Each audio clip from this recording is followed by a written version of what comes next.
Good afternoon, the midday news. I am Mariam Ahmad. The Nigerian National Petroleum Company Limited said the recent hike in the pump price of premium motor spirits is influenced by foreign exchange and unrestricted free market forces. NNPCL spokesperson Olufemi Shoneye indicated that the executive vice president of downstream of the company, Adeleke Shegun, disclosed this while speaking to newsmen. His comments come as Nigerians groan over the latest price petrol hike by NNPCL retail outlets to 855 naira and 897 naira from 617 naira, while the product scarcity persists. Mr. Shegun explained that the current fuel scarcity is expected to subside in a few days as more stations recalibrate and begin selling premium motor spirits. He noted that Section 205 of the Petroleum Industry Act, which established NNPC Limited, stipulated that petroleum prices is to be determined by unrestricted free market forces. Meanwhile, the recent fuel has been rejected by the Nigeria Labour Congress and the Trade Union Congress, which called for its immediate reversal. The National Identity Management Commission has stated that the National Identification Number, enrollment, verification, and authentication, modification of data, and other services were going on seamlessly to meet the needs of Nigeria for the NIN SIM linkage deadline. The Commission, in a statement by the head of corporate communications, Kayode Adeleke, said that no fewer than 10,000 NIN enrollment centers across the country and in the diaspora were open for NIN enrollment. Mr. Adeleke noted that this assurance is coming in the light of the deadline for the NIN SIM leakage, which will end in 2 weeks' time. Mr. Adeleke urged Nigerians to visit any of the centers to enroll and be issued the NIN, adding that any NIN holders and applicants can also make inquiries on NIN enrollment centers, processes and procedures for NIN data modifications, NIN verification issues, and any other inquiries through NIMC portal. The Commission reaffirms its commitment to zero tolerance for all forms of extortion and unethical practices, and that NIN enrollment is free. Meanwhile, the federal government has announced that only buyers with national identification numbers would benefit as it commenced the sale of 30,000 metric tons of mild rice to Nigerians at the subsidized rate of 40,000 naira per 50 kg bag. President Bola Tinubu, who was represented by the Minister of Agriculture and Food Security, Abubakar Kyari, stated during the flag-off ceremony that the rice intervention will be sold strictly on a one-person, one-bag basis. Kyari explained that the 50 kg bags of rice are part of the federal government's efforts to help alleviate the ongoing food crisis in Nigeria. He emphasized that the process was designed to prevent individuals from obtaining more than 150 kg bag of rice, noting that beneficiaries will be verified through identification methods such as the NIN and phone numbers to prevent fraudulent individuals from accessing multiple bags at the expense of other citizens. The recent decision by the federal government of peg the minimum age for candidates sitting for the senior secondary school certificate examination may have to come to stay. The chairman of the House of Representatives Committee on Basic Education, Honorable Mark Oseni, said in an interview that the federal government might not likely reverse the decision.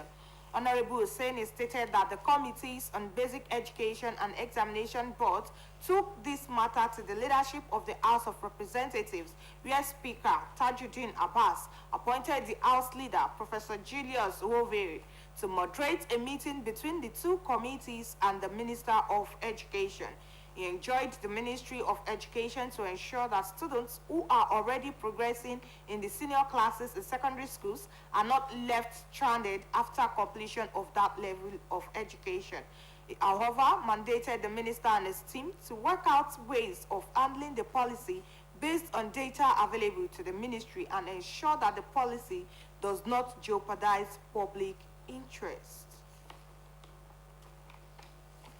The federal government has predicted 5-day rainfall that may lead to flooding in 21 states and 123 locations.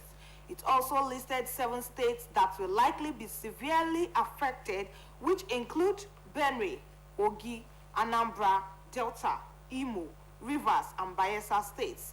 The flood prediction obtained by newsmen from the Office of National Flood Early Warning System Center of the Federal Ministry of Environment also warned communities downstream of River Benue to take caution.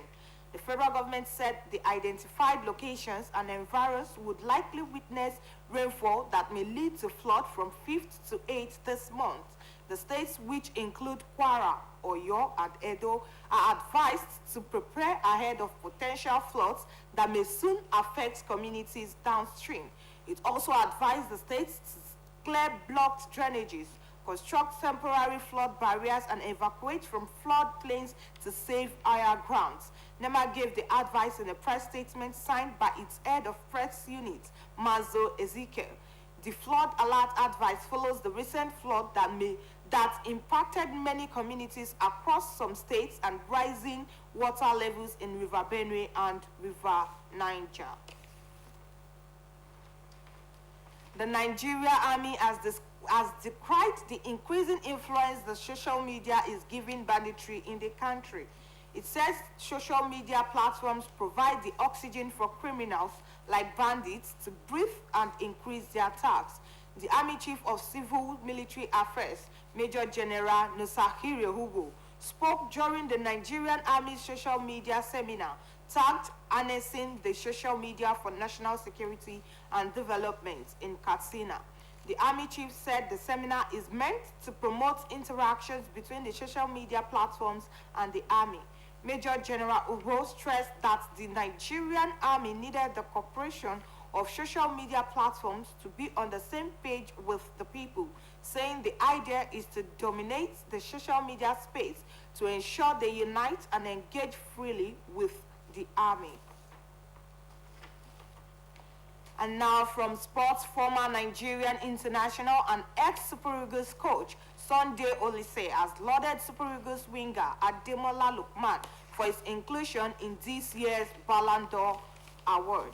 The Nigerian internal, who netted a hat-trick for Atalanta in the team's triumph at the Europa League final, was nominated among some of the established players in Europe.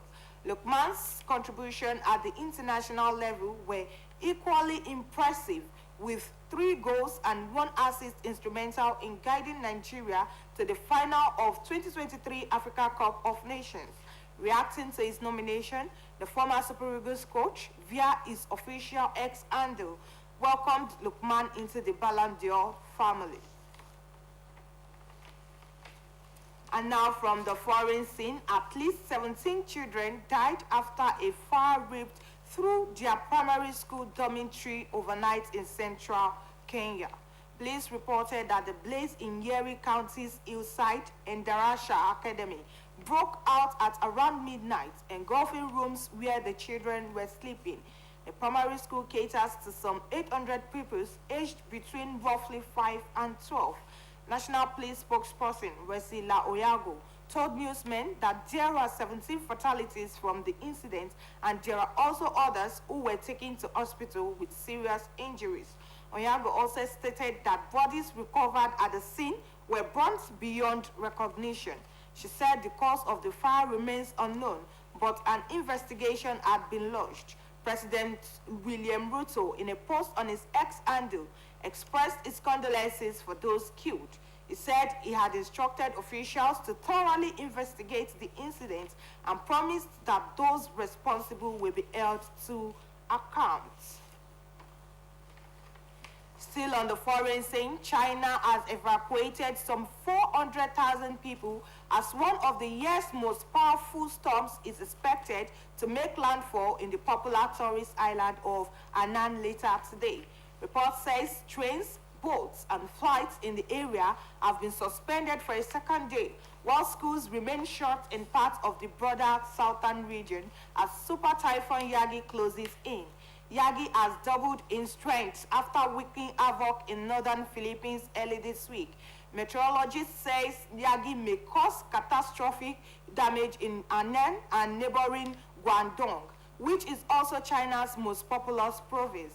Authorities in Annan have ordered all tourist attractions to be shut since Wednesday, warning of massive and destructive winds, while Chinese authorities also believe Yagi will be the strongest typhoon to hit its southern coast in a decade.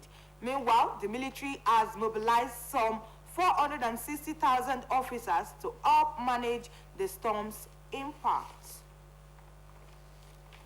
With that, we have come to the end of the midday news on OSBC TV. It was edited by Michael Adeleke. Join us at 3 for the state's news. Thanks for watching. Good afternoon.